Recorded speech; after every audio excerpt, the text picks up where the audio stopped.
What are the top 10 4x4 trails in Utah? Well, we've set out to answer that question today on At Your Leisure. I'm Stephen Heumann. We're using Easter Jeep Safari as our backdrop to track down the best riding opportunities in the state and what sets them apart from the rest. We'll find out from the experts. Then hit the sand with me, Zach Cipriano, as I follow two brothers to one famous destination that takes them out of their comfort zone. Lastly, Corinne Smart shows us some of the prototypes Jeep has everyone drooling over at the Safari. How can you make one of your own from scratch? Find out now on AYL.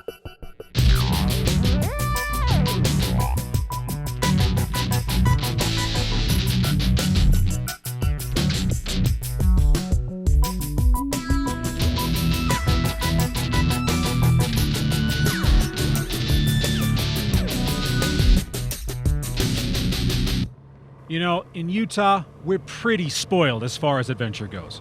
You can head from alpine forests to red rock deserts all in one day. And sure, we all love a good hike to reach those destinations, but sometimes you want to travel with a little bit of style. Enter the 4x4. And there are so many places in this great state to break in these beautiful machines. And that's why I'm here in Moab, Utah for Easter Jeep Safari. I'm Stephen Heumann. Now we are showing off the top 10 4x4 trails in Utah today, and we got a couple criteria. One, has to be in the borders of the state, and two, has to be 4x4 accessible. We're also going to show off a little bit of Easter Jeep Safari. Corinne Smart is down here. She's going to look at prototypes. But for right now, let's start with our top 10. What is your favorite hiking trail? I don't hike.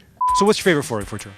Well, if I want to take people out on a family adventure, this is a combination of two trails. Is going out the Transcontinental Railroad because there's a beautiful museum at the start, and then come back in the Pony Express Trail. Both two very important pieces of history as far as trails go and as far as American history goes. Why do you wheel? Because I can. And I like it. There's a lot of trails out here that I love. Best in the state? Oh gosh, I'd say the Maze. I love Sand Hollow. It's awesome because you get all the scenery, you get the sand, you get the rocks. The thing about Sand Hollow is there's more challenges, there's more technical challenges that will go with a Jeep and with a 4x4 than there can be here in Moab. And we love them all. We love the easy and we love the hard. But the technical hard and the challenge in Sand Hollow is wonderful. The Barrack Trail, that runs up the East Fork of the Virgin River, and you access it from down off the highway into Coral Pink Sand Dunes. It's a lot of fun. It's a little more difficult if you start at the top and come down because there's a big sand climb going out.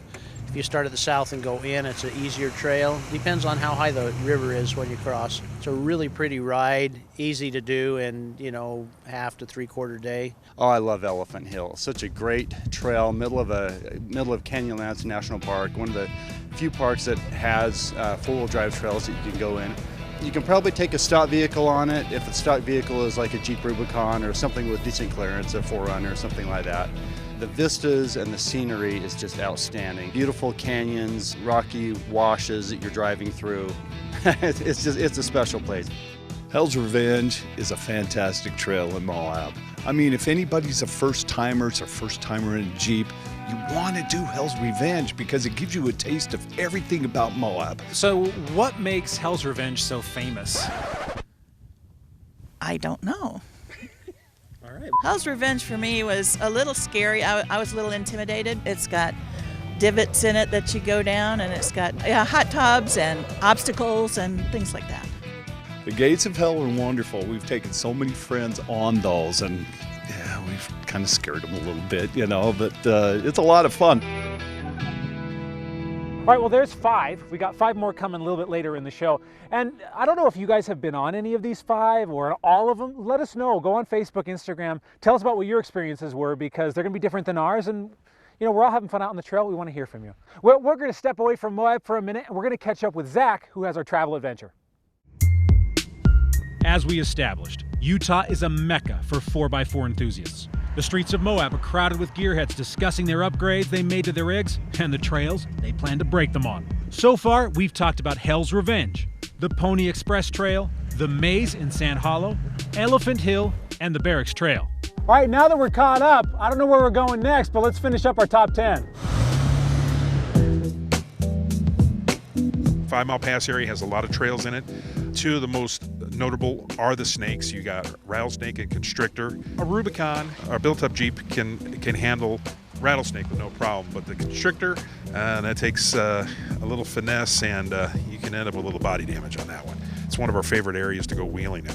The nice thing about American Fork Canyon is that you've got, you're driving by campsites there, you can smell the campfires and the barbecue going on, good trails, very scenic. You got a little bit of mix of everything, the climbs and cliffs and river crossings and whatnot. So challenge-wise, it caters to that as well. But really the best part is when you get all the way in the back, nobody's there, and you just get a chance to soak up all that nature has. If you could pick a trail to just go on today anywhere, what would that trail be? I do fins and things. It's a nice easy trail. Fins, it's a good mild run and a good fun day for the family, so I'd highly recommend Fins. Lots of rolling sandstone hills. It's got places where you can go up, and it's scary at first. You get a little excited about it, and you're wondering what's going to be on the other side. And then it's just, when you get up there, everything's fine, and you can just keep on going. You know, it's been a while since I've been out there back over at Hole in the Rock. Last time we went out, I could say we didn't break. That's always a bonus. Good rocks, you know, good obstacles. It's going to give you a little bit of a challenge. You know, as long as you keep out of that skinny pedal, you should be pretty good. Hole in the Rock can be a slow trail at places. Do you like going slow or do you like going fast? I like going fast. The Devil's Racetrack is off of I-70 there. Yeah. Kind of reminds you of something the devil would run on. It's a pretty ride. It's got some rough spots, not extremely difficult, but, you know, it'd be a little challenging for a novice, but for the most part, it's a fairly decent trail. There's a few broken ledges and a few things. You edge along some of the big canyons up through, but it's a lot of broken up rock formation, up and down into the bottom of the canyon, up on the ridges. And it loops in off I-70 at one spot, and you loop back around and come out in another spot. So it makes pretty much an oval loop through there.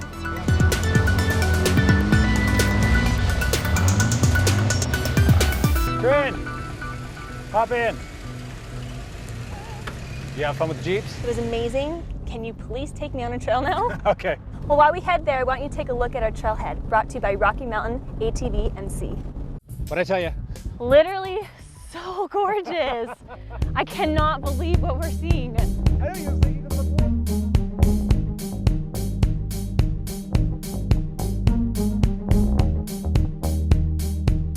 Being from California, I never get to see places like this, you know? I just really like that this week I was able to see all these different places I can go here in my new home state.